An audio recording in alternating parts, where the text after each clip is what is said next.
بسم اللہ الرحمن الرحیم۔ السلام علیکم۔ قوم لوط ہم جنس پرستی کے عادی بن چکے تھے۔ انہیں عورتوں سے شادی یا شہوت پوری کرنے میں کوئی دلچسپی نہیں رہی تھی۔ وہ جانوروں سے بھی بدتر اخلاق کے عادی ہو چکے تھے۔ ان کی فطرت ہی مسخ ہو چکی تھی۔ اللہ پاک نے اس قوم کا نشان اس دنیا سے مٹانے کے لیے خوبصورت لڑکوں کی شکل میں فرشتوں کو بھیجا تھا تاکہ وہ ان کا امتحان بھی لے سکیں اور اتمام حجت بھی کر سکیں۔ حضرت لوط علیہ السلام کی بیوی وعلا نے قوم کو فرشتوں سے فعل بد کرنے کی دعوت دی، کیونکہ وہ بھی قوم کے ساتھ اس بد فعلی میں شریک ہو چکی تھی۔ شہر کے تمام لوگ مارے شہوت کے خوش ہوتے ہوئے آئے اور اس حد تک فاسق اور فاجر بن چکے تھے کہ خوش ہوتے ہوئے وہاں آئے تاکہ ان خوبصورت لڑکوں سے لذت حاصل کر سکیں۔ وہ لوگ حضرت لوط علیہ السلام کے گھر کے سامنے بدنیتی سے پہنچ گئے تو حضرت لوط علیہ السلام انہیں روکنے کے لیے گھر سے نکلے۔ ان سے فرمایا، اے میری قوم، تمہاری خواہش کے لیے میری قوم کی بیٹیاں موجود ہیں، یعنی قوم کی عورتیں موجود ہیں۔ نبی قوم کا باپ ہوتا ہے، اس کی بیویاں قوم کی مائیں اور قوم کی عورتیں اس کی بیٹیاں شمار ہوتی ہیں۔ جیسا کہ سورہ ہود میں آتا ہے، کہنے لگے، اے میری قوم، میری یہ بیٹیاں تمہارے لیے پاکیزگی کا باعث ہیں، لہٰذا اللہ سے ڈرو، مجھے میرے مہمانوں کے بارے میں رسوا نہ کرو۔ کیا تم میں کوئی بھلا شخص موجود نہیں؟ آپ علیہ السلام کی بات کے جواب میں انہوں نے کیا جواب دیا؟ قرآن مجید میں آتا ہے، کہنے لگے، اے لوط، تو جانتا ہے تیری بیٹیوں یعنی قوم کی عورتوں سے ہمیں کوئی غرض نہیں، ہم جو چاہتے ہیں تمہیں خوب معلوم ہے۔ یعنی وہ حضرت لوط علیہ السلام کو بھی بغیر کسی شرم و حیا کے شرعام اپنی گندی خصلت بتا رہے تھے۔ حضرت لوط علیہ السلام کہنے لگے، کاش میرے پاس کوئی قوت ہوتی یا میں کسی مضبوط پناہ میں ہوتا۔ حضرت لوط علیہ السلام کے پاس کچھ بھی تو نہیں تھا، صرف ان کی اپنی بیٹیاں ان پر ایمان لائی تھیں، یہاں تک کہ ان کی بیوی بھی کافر تھی۔ بخاری و مسلم کی روایت ہے، نبی کریم صلی اللہ علیہ وسلم نے فرمایا، اللہ تعالیٰ لوط پر رحمت فرمائے، وہ اللہ تعالیٰ کی پناہ میں رہتے تھے۔ مفسرین کا قول ہے کہ حضرت لوط علیہ السلام کے بعد اللہ نے جو نبی بھیجا وہ کسی اونچے خاندان اور قبیلے کا چشم و چراغ ہوتا تھا جو اس کی حفاظت کرنے کے قابل ہوتا تھا۔ حضرت لوط علیہ السلام کے ساتھ کوئی مددگار نہیں تھا۔ ایک دوسرے مقام پر اللہ تعالیٰ فرماتے ہیں، اور شہر کے لوگ خوش ہوتے ہوئے آئے۔ حضرت لوط نے کہا، یہ میرے مہمان ہیں، مجھے رسوا نہ کرو، اللہ سے ڈرو اور مجھے ذلیل نہ کرو۔ انہوں نے کہا، کیا ہم نے تجھے جہان والوں کے بارے میں منع نہیں کیا؟ یعنی انہوں نے آپ علیہ السلام کو تبلیغ وغیرہ سے بھی روک دیا تھا۔ حضرت لوط علیہ السلام نے کہا، اگر خواہش پوری کرنا چاہتے ہو تو بیٹیاں یعنی قوم کی عورتیں موجود ہیں، ان سے کر لو۔ اے پیغمبر، تیری عمر کی قسم، وہ لوگ اپنی مدہوشی میں مست تھے۔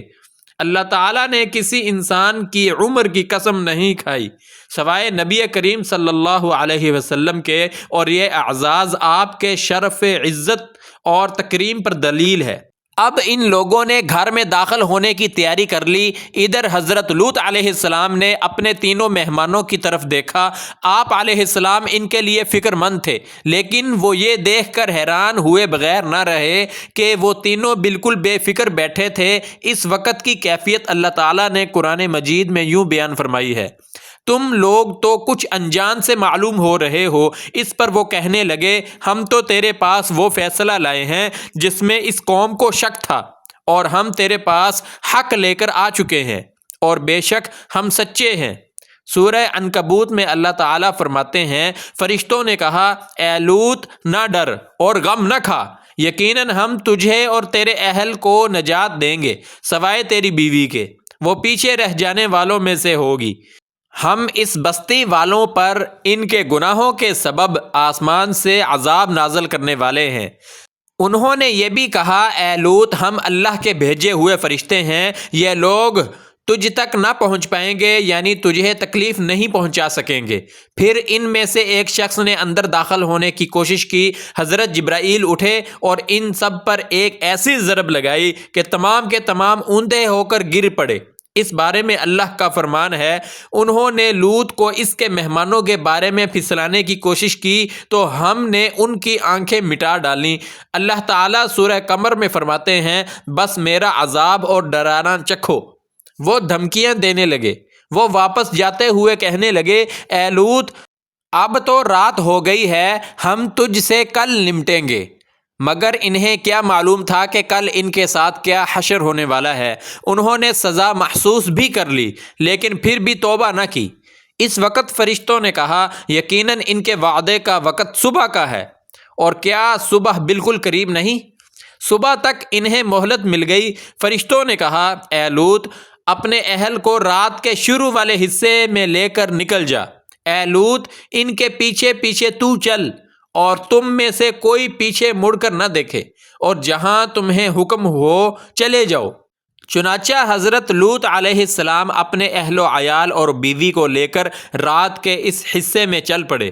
اللہ تعالیٰ کا معجزہ یہ تھا کہ جیسے جیسے وہ چلتے جاتے تھے ویسے ویسے زمین ان کے نیچے سے تیزی سے پیچھے کو کھسکتی جا رہی تھی۔ مگر لوط علیہ السلام کی بیوی کیونکہ کافر تھی، اس نے اللہ کے حکم کی خلاف ورزی کی، اور اس کے من میں آیا کہ وہ پیچھے مڑ کر دیکھے کہ کیا ہو رہا ہے۔ جیسے ہی اس نے پیچھے مڑ کر دیکھا تو ایک بڑا سا پتھر اس کے سر پر لگا، اور وہ وہیں پتھر کی مورتی بن گئی۔ اس کی یہ مورتی آج بھی نشان عبرت کے طور پر موجود ہے۔ حضرت لوط علیہ السلام نے اس عمل پر توجہ دیے بغیر اللہ کے حکم کے مطابق چلتے رہنے کا فیصلہ کیا۔ آخر کار صبح ہوتے ہی وہ بستی سدوم سے بہت دور شام میں جا پہنچے، اور ہم نے اسے وہ فیصلہ سنا دیا کہ صبح ہوتے ہی اس قوم کی جڑ کاٹ دی جائے گی۔ اسی طرح اللہ تعالیٰ سورہ شعراء آیت نمبر 170 اور 171 میں فرماتے ہیں، ہم نے اسے اور اس کے تمام اہل کو نجات دی، سوائے اس کی بیوی کے جو پیچھے رہنے والوں میں سے تھی۔ سورۃ القمر میں اللہ تعالیٰ فرماتے ہیں، تمام ہلاک ہو گئے سوائے لوط کی آل کے، انہیں ہم نے صبح سحری کے وقت یعنی رات کے آخری حصے میں نجات دی، یہ ہمارا احسان تھا، اور اسی طرح ہم شکر گزاروں کو بدلہ دیتے ہیں۔ چنانچہ لوط علیہ السلام نکل کھڑے ہوئے، ان کے ساتھ ان کی صرف 2 بیٹیاں تھیں، وہ بستی سے نکل گئے۔ پھر صبح ہوئی، روشنی پھیلنے لگی تو عذاب آ گیا، اور صبح سویرے ہی انہیں ٹھہرنے والے عذاب نے آ لیا۔ بس تم میرے عذاب اور ڈرانے کا مزہ چکھو۔ یہ عذاب کیسا تھا؟ جبرائیل علیہ السلام آئے اور اپنا پر پوری بستی کی زمین کے نیچے داخل کیا، اس مکمل بستی کو اکھیڑا اور بستی کو لے کر آسمان کی طرف کہیں گم ہو گئے۔ کہا جاتا ہے کہ فرشتوں نے اس بستی کے مرغوں کی اذان اور کتوں کے بھونکنے کی آوازیں سنی، اور لوگوں نے فرشتوں کی تسبیح سن لی۔ حضرت جبرائیل علیہ السلام نے ایک چیخ ماری، سب بجھی ہوئی آگ کی طرح ہو گئے۔ پھر مکمل بستی کو آسمان سے نیچے الٹا دیا، ہر ایک کے لیے آسمان میں پتھر تیار تھا، بہرحال اس کو زمین پر دے مارا۔ اللہ تعالیٰ سورہ ہود میں فرماتے ہیں، پس جب ہمارا حکم آیا تو ہم نے اس کا اوپر والا حصہ نیچے کیا اور ان پر کنکریلے پتھر برسائے جو تہ بتہ تھے، تیرے رب کی طرف سے نشاندار تھے، اور وہ ان ظالموں سے کچھ دور نہیں تھے۔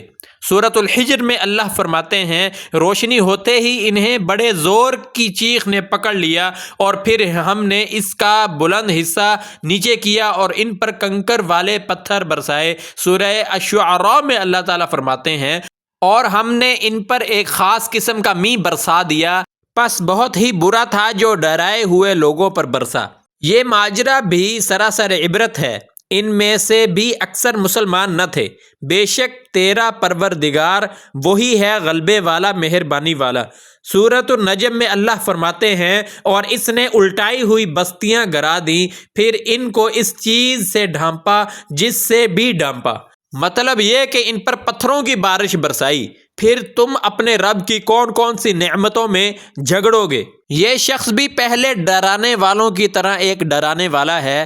اس طرح یہ بستی سدوم بحر مردار کے علاقے میں تہس نہس ہو گئی، اور اس کے آثار و نشانات قیامت تک کے لیے چھوڑ دیے گئے ہیں۔ ان نشانات کو اسی لیے باقی چھوڑا گیا ہے تاکہ سارا جہان ان کو دیکھ کر عبرت پکڑیں، فحاشی اور بدکاری سے باز آ جائیں۔ خاص طور پر سب سے بڑی فحاشی جو قوم لوط کا عمل تھا، اس سے باز آ جائیں۔ سیدنا لوط علیہ السلام کے اس قصے میں قرآن حکیم اور احادیث نبوی سے یہ بات ثابت ہوتی ہے کہ سیدنا لوط علیہ السلام جس قوم کی طرف مبعوث کیے گئے تھے، وہ قوم اخلاق کے اعتبار سے بالکل ختم ہو چکی تھی، اور اب ان کی اصلاح ناممکن ہو چکی تھی۔ اس قوم نے اپنے جرم کو جرم بھی نہیں سمجھا تھا۔ عام مقامات پر اعلانیہ بے حیائی کرنا ان کا مشغلہ تھا۔ یہ ایسا عمل تھا جس کی ماضی میں کوئی نظیر نہیں ملتی۔ مردوں کا مردوں سے اختلاط، عورتوں کا عورتوں سے اختلاط سر عام جاری تھا۔ اور تو اور یہ گھنونا عمل وہ لوگ اپنی اگلی نسل میں بھی منتقل کر رہے تھے۔ مطلب یہ نہیں کہ صرف اس قوم کے بڑے لوگ ہی اس بدکاری میں ملوث تھے، بلکہ وہ بچوں اور بچیوں کو بھی اس کام کے کرنے کی ترغیب دیتے تھے۔ تاریخ میں مذکور ہے کہ خاص طور پر وہ بلوغت کے قریب بچوں کے ساتھ پہلے خود بدکاری کرتے، اور پھر ان سب کو ایک بڑے قلعے میں برہنہ بند کر دیتے تھے، اور ایک نوجوان سردار ان کے ساتھ بھیج دیا جاتا تھا۔ سردار ان سے وہاں کیا کرواتا تھا کہ جس سے روح بھی کانپ جائے۔ اور نبی کریم صلی اللہ علیہ وسلم نے اس کبیرہ گناہ کے متعلق کیا وعید فرمائی ہے، اور آج کل یہ گناہ کس شکل میں ہمارے درمیان موجود ہے، اور شریعت میں اس کی روک تھام کے لیے کیا سزا مقرر ہے۔ ان تمام سوالات کے جوابات ہم اس سیریز کی اگلی قسط میں بیان کریں گے۔ محترم ناظرین، اگر ویڈیو اچھی لگی تو ویڈیو کو لائک کریں، شیئر کریں، اور چینل کو سبسکرائب کر دیں تاکہ آپ تک روزانہ نیا واقعہ اور نیا قصہ پہنچتا رہے۔ اگلی ویڈیو تک کے لیے اجازت دیجیے۔ اللہ حافظ۔